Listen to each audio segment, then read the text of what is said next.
Hello friends, how are you? Welcome back to SSCP web design. তো বন্ধুরা, যাদের ধৈর্য রয়েছে তারাই ওয়েব ডিজাইন শিখতে পারবে এবং কি ওয়েব ডিজাইন শিখে ফ্রিল্যান্সিং করতে পারবে। তোমার যদি ধৈর্য না থাকে তাহলে তুমি কিন্তু কখনোই ওয়েব ডিজাইনে সফল হতে পারবে না, কারণ এখানে ছোট ছোট বিষয়গুলোকে এমন ভাবে বুঝতে হবে এবং কি সেই বিষয়টি যদি বুঝতে পারে তাহলে খুবই সহজ মনে হবে। আমি গ্যারান্টি দিচ্ছি, আজকের এই ভিডিওটা তোমরা দেখো, যদি ভিডিওটা দেখে বুঝতে না পারো বা ভিডিওতে যে বিষয়টা সম্পর্কে বলবো বা দেখাবো সেই বিষয়টা যদি তোমরা ভিডিওর মাঝে প্রমাণ না পাও তাহলে তোমরা আমার এই চ্যানেলটি সাবস্ক্রাইব করার পরিবর্তে আনসাবস্ক্রাইব করে দিও, নো প্রবলেম। তো আজকে আমরা ওয়েব ডিজাইনের অত্যন্ত গুরুত্বপূর্ণ একটি প্রপার্টি সম্পর্কে জানবো, ডিসপ্লে প্রপার্টি। আমরা অনেক সময় ডিসপ্লে প্রপার্টি ব্যবহার করে display block, display inline, display নান এই বিষয়গুলো আমরা ব্যবহার করব।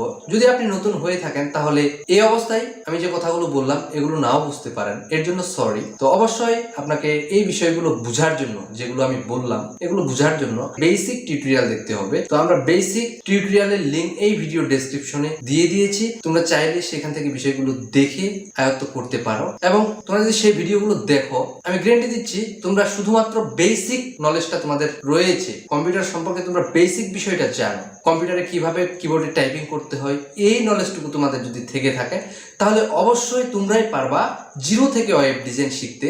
চলে যাও আমার এই চ্যানেলের ভিতরে, সেখানে যে 1 নাম্বার ভিডিওটা রয়েছে ফার্স্ট টিউটোরিয়াল, সেখান থেকে দেখা শুরু করো, প্রমাণ পেয়ে যাবা যে কতটুকু তোমার কাছে সহজ মনে হচ্ছে। ঠিক আছে? তো অবশ্যই আজকে আমরা ওয়েব ডিজাইনের সেই ডিসপ্লে প্রপার্টি সম্পর্কে জানবো। তো ডিসপ্লে প্রপার্টিটা কি আসলে এই সম্পর্কে আমরা আজকে ক্লিয়ার ধারণা নিয়ে নিব। তো সেই জন্য বলতেছি ভিডিওটা স্কিপ না করে সম্পূর্ণটাই দেখার। তো দর্শক বন্ধুরা, তোমরা যারা আমাদের এই চ্যানেলটিতে নতুন, তোমাদের কাছে আমার ছোট্ট একটা রিকোয়েস্ট, যদি তোমরা এখনো আমার এই চ্যানেলের সদস্য না হয়ে থাকো তাহলে অবশ্যই চ্যানেলটি সাবস্ক্রাইব করার পরে পাশে থাকা বেল আইকনটিতে ক্লিক করে উপরের অল বাটনে সেট করে দিয়ে আমাদের এই চ্যানেলের সদস্য হয়ে নাও।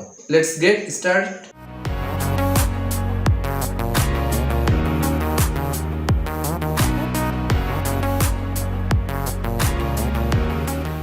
Hello viewers, welcome back tutorial. গত টিউটোরিয়ালে আমরা দেখেছি ওভারফ্লো প্রপার্টি সম্পর্কে। আজকের টিউটোরিয়ালে আমরা দেখব সিএসএস এর অত্যন্ত গুরুত্বপূর্ণ প্রপার্টি, ডিসপ্লে প্রপার্টি। এই ডিসপ্লে প্রপার্টিটা ওয়েব ডিজাইনের সময় আমাদের বারবার ব্যবহার করতে হবে, যার জন্য এই ডিসপ্লে প্রপার্টিটা অত্যন্ত গুরুত্বপূর্ণ এবং মনোযোগ সহকারে বিষয়টি বোঝার চেষ্টা করবেন। তো এই ডিসপ্লে প্রপার্টিকে বোঝার জন্য আমরা শুরুতে নোটপ্যাড প্লাস প্লাসে চলে যাচ্ছি। তো এখানে আমাদের style.css লিঙ্ক আপ করা রয়েছে এবং এখানে আমাদের একটি গত টিউটোরিয়ালের মতোই ডিপ এবং বড় একটি প্যারাগ্রাফ নেওয়া রয়েছে।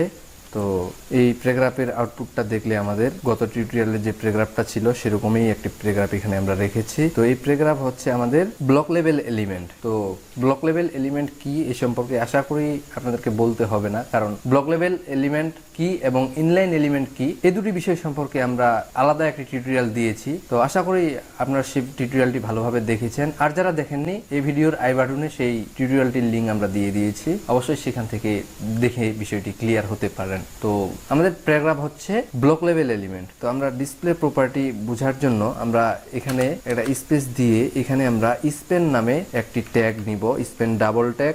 তো স্পেন এটি চমৎকার মজার একটি ট্যাগ, এটি হচ্ছে ডাবল ট্যাগ কিন্তু এটি ইনলাইন এলিমেন্ট। তো স্পেন হচ্ছে ইনলাইন এলিমেন্ট। তো এর আগে আমরা যে দেখেছিলাম ইমেজ হচ্ছে ইনলাইন এলিমেন্ট, স্ট্রং এক কথায় বোল্ড করার জন্য বি ট্যাগ, ইটালিক করার জন্য আই অথবা ইএম, এগুলো হচ্ছে কিন্তু ইনলাইন এলিমেন্ট। ডিপ কিন্তু কখনোই ইনলাইন এলিমেন্ট না, ডিপ হচ্ছে ব্লক লেভেল এলিমেন্ট। তো আমরা এই স্পেন নিলাম, স্পেন হচ্ছে ইনলাইন এলিমেন্ট। তো আমরা যদি এখানে লিখি দিস ইজ আওয়ার ইনলাইন, তো this is our inline element, আমরা এখন সেভ করছি। করার পরে আমরা আমাদের ব্রাউজারে চলে যাচ্ছি। তো এখান থেকে আমরা যদি পেজটিকে লোড করি তাহলে দেখুন আমরা যে আমাদের ইনলাইন এলিমেন্ট স্পেন যে ট্যাগটা নিলাম সেই ট্যাগের ভিতরে যে আমরা আমাদের this is our inline element যে লেখাটা লিখলাম সেই লেখাটা কিন্তু এই প্যারাগ্রাফের মাঝেই কিন্তু ঢুকে গেছে এবং কি সেটি কোথায় আছে আমাদের এই মুহূর্তে খুঁজে বের করা সম্ভব হচ্ছে না। তো মূলত সেটি ইনলাইন, সেই জন্যই কিন্তু সেটি এই লাইনগুলোর মাঝে কোথাও না কোথাও এটি কিন্তু এই লাইনের ফ্লোর সঙ্গেই এক কথায় অ্যাডজাস্ট হয়ে গেছে, যার জন্য আমরা বুঝতে পারতেছি না। তো সেটিকে বোঝার জন্য আমরা নোটপ্যাড প্লাস প্লাসে চলে যাব। তো এখানে আমাদের র্যাপার রয়েছে। তো আমরা র্যাপারের পরে আমরা আগে থেকেই জানি কিভাবে আমরা স্পেনটাকে সিলেক্ট করব। তো আমরা এখানে স্পেন সিলেক্ট করলাম, করার পরে আমরা এই স্পেন ট্যাগটার যদি মেইনলি আমরা যদি এখানে এটির ব্যাকগ্রাউন্ড কালার দিয়ে দিই, তো আমরা যদি ব্যাকগ্রাউন্ড কালারটাকে রেড করে দিই, তো আমরা এই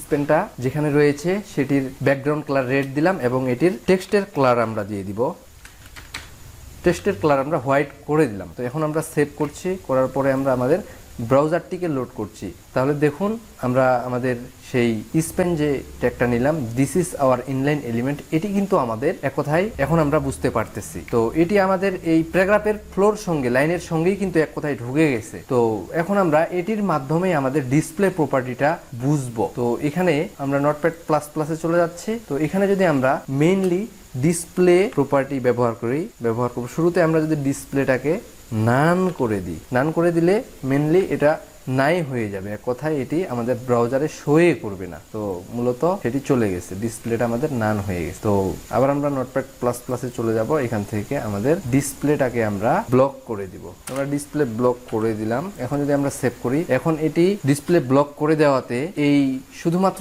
স্পেন ট্যাগটা আলাদা করে একটি লাইন নিবে এবং সেটি লেফট টু রাইট পর্যন্ত ব্লক লেভেল এলিমেন্টের মতো আচরণ করবে। আমরা যদি পেজটিকে লোড করি তাহলে দেখুন এটি কিন্তু আমাদের এককভাবে একটি সম্পূর্ণ লাইন নিয়ে নিয়েছে এবং এটির টোটাল যে এরিয়াটা লেফট টু রাইট পর্যন্ত ব্যাকগ্রাউন্ড কালারটা রেড হয়েছে। তো এই হচ্ছে মূলত ডিসপ্লে ব্লক, ডিসপ্লে ইনলাইনের ব্যবহার। আবার যদি আমরা এখানে এসে এটিকে ইনলাইন করে দিই, ইনলাইন করে যদি আমরা সেভ করি, আবার কিন্তু সেটি ইনলাইন হয়ে যাবে। তো দেখুন আবার আমাদের টেক্সটের ফ্লোর মাঝে ঢুকে গেছে। তো এভাবে ইনলাইন এলিমেন্ট গুলো টেক্সটের ফ্লোর সঙ্গে ঢুকে যাবে, আর সেগুলোকে মূলত আমরা ব্লক লেভেল এলিমেন্ট করার জন্য সেই কন্ট্রোলটা কিন্তু আমরা এই ডিসপ্লে প্রপার্টির মাধ্যমে আমাদের হাতে সেই কন্ট্রোলটা রাখতে পারি। তো অবশ্যই display inline, display block, overflow, hidden, overflow, none, overflow, scroll, এই প্রপার্টিগুলো ওয়েব ডিজাইনের সময় আমাদের বারবার ব্যবহার করতে হয়। সো বিষয়টি খুবই ইম্পর্টেন্ট। অবশ্যই আমাদেরকে এই বিষয়গুলো ভালোভাবে বাসায় প্র্যাকটিস করে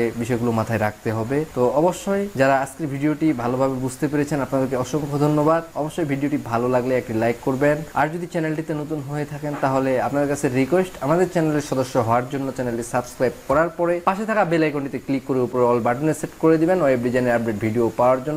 ভালো থাকবেন, সুস্থ থাকবেন। আগামী টিউটোরিয়ালে দেখা হচ্ছে, সেই পর্যন্ত খোদা হাফেজ।